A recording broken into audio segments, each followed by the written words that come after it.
21 janvier 2014, le rouge est mis après la défaite du régulateur américain des télécoms, la FCC, face à l'opérateur Internet à haut débit Verizon, dont je parlais le 15 janvier. Les grandes manœuvres ont commencé dans les télécoms à haut débit.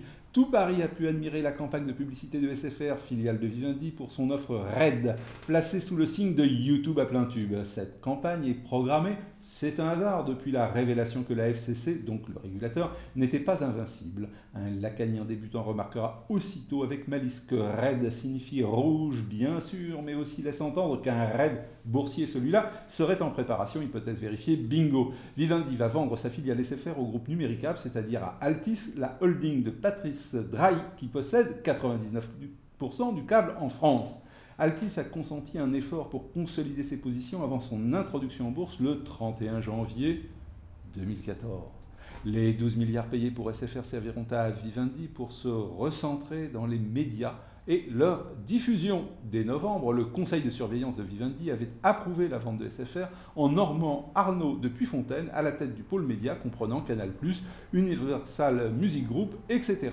Vendre SFR 12 milliards d'euros représente une bonne affaire pour Vivendi qui l'avait acheté 8 à Vodafone en 2011. De son côté, Altice, désormais propriétaire de SFR, dépassera Iliad, la maison mère de Free.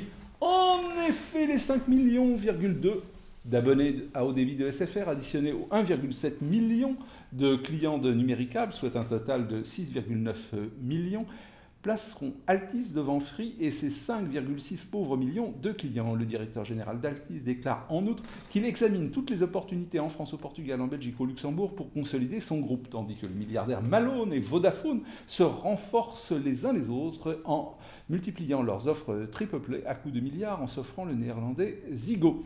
La neutralité du net n'a qu'à bien se tenir lorsqu'il ne restera plus que 2 ou 3 offreurs dans l'Europe de la concurrence libre et non faussée. À quand une réaction du gouvernement ou de l'UE? What the fuck?